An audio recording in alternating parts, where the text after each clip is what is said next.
हाँ तो गाइस कैसे आ वो स्टूडेंट तेल का बचाने आ रहे हैं अपन फिजिक्स और पर्यावरण अध्ययन की क्वेश्चन लेकर।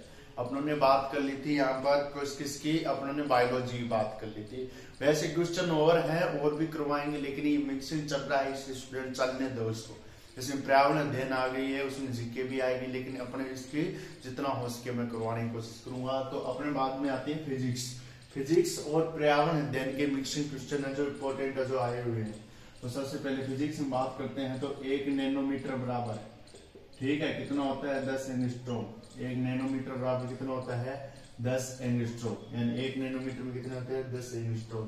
दूसरी बात स्टूडेंट क्या होती है 1 नैनोमीटर बराबर क्या होता है 10 एंगस्ट्रॉम 10। अब यहाँ पर देखिए स्टूडेंट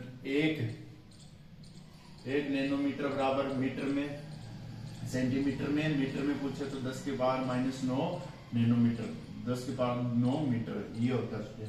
अब सवाल कैसे आया था 1 नैनोमीटर की इकाई बराबर होगी सेंटीमीटर के 10 के पावर -9 सेंटीमीटर 10 के पावर -7 सेंटीमीटर 10 के पावर -5 सेंटीमीटर ऐसे आया था। एक क्वेश्चन करना था तो इसमें कौन सा आएगा स्टूडेंट लगभग देखते ये करने की कोशिश करेंगे। ये नहीं होगा स्टूडेंट 10 के पावर -7 होगा। 1 मीटर बराबर कितना होता है 10 की पावर 2 सेंटीमीटर, ठीक है। 1 मीटर बराबर 100 और 10 की पावर 2 सेंटीमीटर, ठीक है। इसकी प्रकार से तो इसके उसका आंसर क्या था ये था। अब देखिए स्टूडेंट इसके बाद में कुछ है जैसे नियम है न्यूटन के नियम। फर्स्ट जड़त्व का नियम था, दूसरा संवेग था, संवेग संरक्षण का नियम था, ठीक है। तीसरा नियम था आपके जड़त्व क्रिया प्रतिक्रिया। स्टूडेंट इस पे बेसिक क्वेश्चन पूछते हैं अपने से, क्या पूछते हैं बेसिक क्वेश्चन। क्रिया प्रतिक्रिया जो क्रिया होगी वही प्रतिक्रिया होगी, यानी अपन किसी को एक थाप मारते हैं तो उसकी प्रतिक्रिया होती है। जैसे अपन बंदूक चलाते हैं तो अपन जितने वेग से वो जाएगी उतने वेग से अपना हैंड पीछे की ओर आएगा, वो होता है क्रिया प्रतिक्रिया। जड़त्व में स्टूडेंट जड़त्व में एक ट्रिक लिख लीजिए।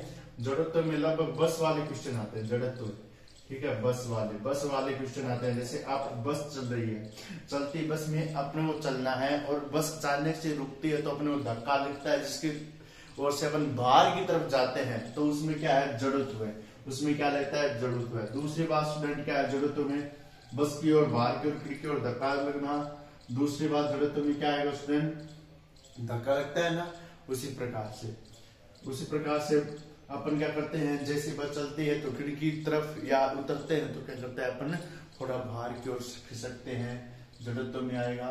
जड़त्व का मतलब होता है कोई चीज है वो उतनी ही क्या रहना चाहिए स्थिर रहना चाहिए या उसी प्रकार से क्या होगी उसी दिशा में वेग में करेगी।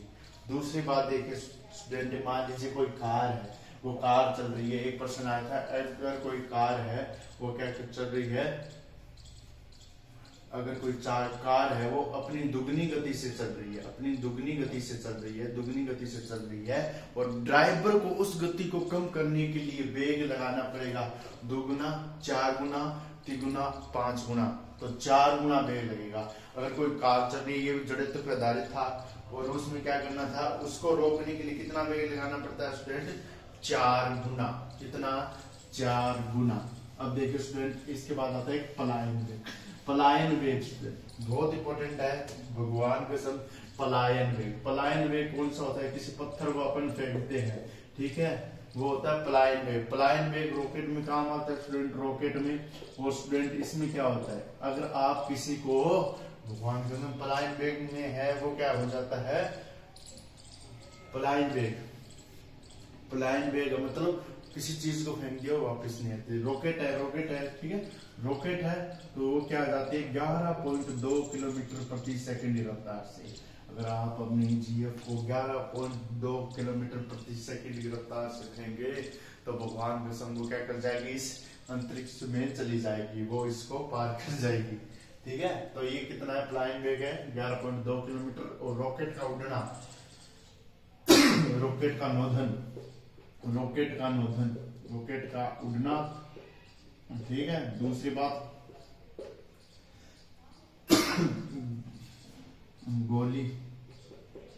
गोली का चलना, ठीक है।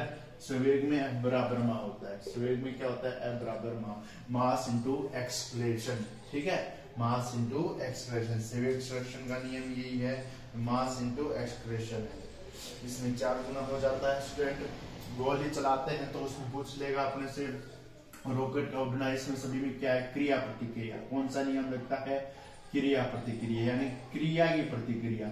जिसे अपन कोई गेंद को है वो किसी के जितने वेग से अपन गेंद को मारे उतनी तरफ अपने आवाज आती है, ठीक है। जैसे हिट की होती है उसी प्रकार प्रतिक्रिया होती है। सॉरी गाइस, अब रॉकेट का फ्लाइंग वेग पता चल गया 11.2 किलोमीटर प्रति सेकंड। इस रफ्तार से रॉकेट क्या हो जाती है, पृथ्वी के ग्रेविटेशन क्षेत्र से, ग्रेविटेशन फोर्स से क्या हो जाती है, बाहर हो जाती है। जिस सोना बाबू को और तुम्हें चलूं चांद रूस के आकाश औकात दिखाने, तो औकात दिखाने या तारों के पास ले जाना हो तो किसके लिए जाएंगे, 11.2 किलोमीटर प्रति सेकंड रफ्तार से आप छोड़ दीजिए। यही प्लाइन वेग है स्टूडेंट, क्या है, प्लाइन वेग है। मास इंटू एक्सलेरेशन पता चल गया, क्रिया प्रतिक्रिया जड़त्व पे आधारित आगे बाई और मुड़ना इस प्रकार से, ठीक है। एक होता स्टूडेंट, कोई व्यक्ति है वो बोट में बैठा है तो अपने पैर चलते हुए दिखा देते हैं, जड़त्व का नियम है उसमें भी, ठीक है। अपन स्थिर है, एक व्यक्ति गतिमान है। अब इसके बाद में आता है स्टूडेंट पृष्ठीय तनाव, बहुत इंपॉर्टेंट है स्टूडेंट पृष्ठीय तनाव। एक टॉपिक आता है सरफेस टेंशन। सरफेस टेंशन क्या होता है, पृष्ठ के ऊपर तनाव लग जाता है जिससे चीजें क्या हो जाती है, ठीक है स्टूडेंट। एक ट्रिक बता देता हूं मैं, जिसका लिख लीजिए, जिसका पृष्ठीय तनाव कम, जिसका पृष्ठीय तनाव, पृष्ठीय सरफेस टेंशन कम, जिसका सरफेस टेंशन कम वो तैरेगा। जितने भी तैरने वाली बातें होंगी ना वो पृष्ठ तनाव के कारण होगी, ट्रिक यही है, वो तैरेगा सतह पर, और जिसका ज्यादा है वो अंदर चला जाएगा। जैसे इसमें 3-4 मेन अपन चीजें लिखते हैं।